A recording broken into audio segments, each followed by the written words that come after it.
Hai semua, jumpa lagi bersama saya di Selera Indonesia. Perut lapar, tapi pengen nyemil yang sehat dan mengenyangkan. Apa ya? Oh iya, yuk kita bikin risol kentang wortel aja untuk cemilan dikala bersantai di rumah. Mau tahu cara pembuatannya? Disimak sampai selesai videonya.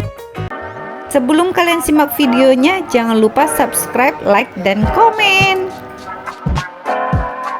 Pertama, kita siapkan dulu untuk isian risolnya. Nah, untuk isian risolnya ini aku pakai kentang dan wortel. Kentang dan wortelnya ini kita kupas dulu kulitnya. Untuk wortelnya aku pakai 2 buah. Terus kalau untuk kentangnya aku pakai 1 yang ukurannya lumayan besar. Selanjutnya untuk kentang dan wortelnya ini kita cuci bersih dulu ya. Setelah dicuci bersih, kentang dan wortel ini kita potong menjadi potongan yang kecil-kecil. Nah, tapi sebelum kita potong, ini mangkuknya kita isi air dulu supaya nanti kentangnya itu warnanya tidak berubah, karena biasanya suka berubah jadi kuning kayak kotor gitu loh. Jadi di sini kita kasih air dulu sedikit.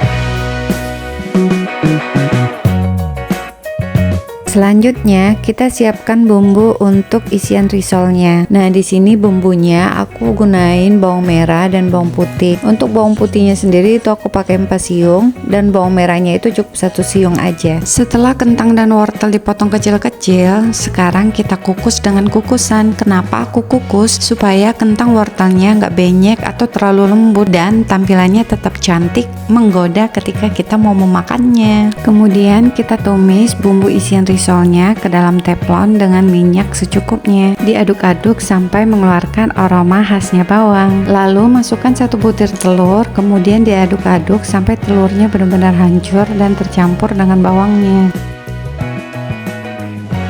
Masukkan kentang wortel yang sudah dikukus tadi ke dalam teflon. Tambahkan garam secukupnya, lada secukupnya. Kemudian diaduk-aduk rata semua yang sudah kita masukkan tadi sampai benar-benar rata.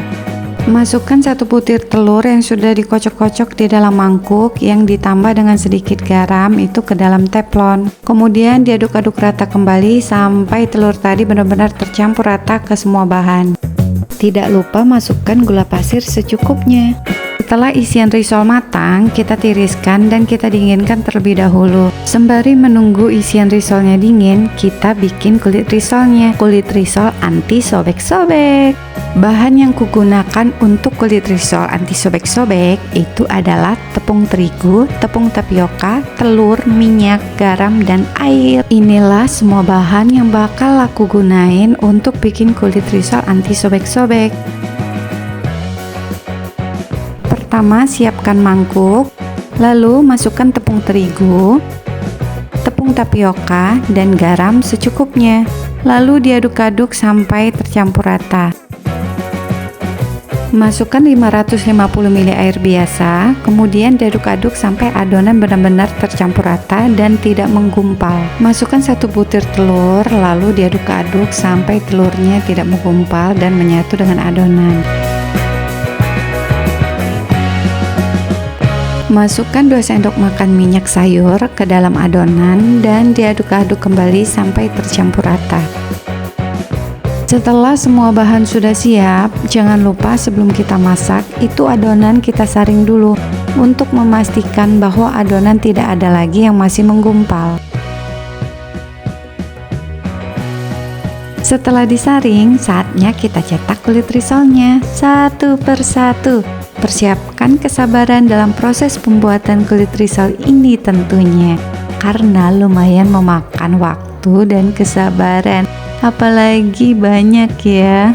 Kecuali mungkin kalau kalian ada alat cepat dalam mencetaknya. Selama masih pakai teflon itu kudu sabar ya ibu-ibu, karena kadang kita ingin bentukannya itu bulat sempurna, tapi kenyataannya bentukannya nggak sesuai.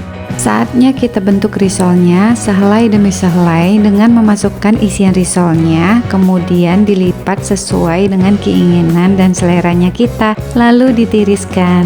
Bukan hanya dalam pembuatan kulit risolnya aja yang ngebuat kita itu harus dengan sabar, tetapi dalam melipatnya satu persatu risolnya pun juga harus kudu sabar ibu-ibu. Nah, inilah bentukan risol anti sobeknya tuh, udah diremut-remut aja nggak robek ya. Untuk isian risol ini sebenarnya nggak hanya kentang wortel aja bun, bisa divariasikan dengan isian yang lainnya seperti mayo, bihun, daging cincang, dan lain-lainnya. Hanya dengan satu kulit risol kita bisa bikin berbagai macam rasa variasi dari isiannya. Bahkan kalaupun kalian pengen bikin yang namanya dadar gulung, itu bahannya sama aja sama risol pun bisa bun. Nah, itu tinggal kita tambahin aja cairan pandan warna hijau. Kalau enggak pakai bener-bener peresan dari daun pandan, itu jauh lebih bagus lagi pun kalau untuk bikin dadar gulungnya. Ini satu persatu risolnya kita celupkan ke dalam telur dan ditaburin dengan tepung roti biar lebih mantep lagi ketika kita makan, karena ada sensasi kerupnya kres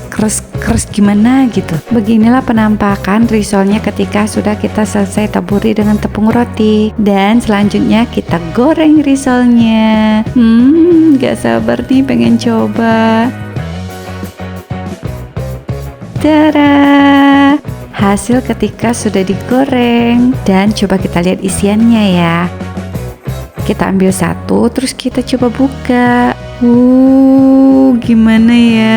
Wow, cantik ya, warnanya tetap menyala loh. Dan rasanya pasti enak.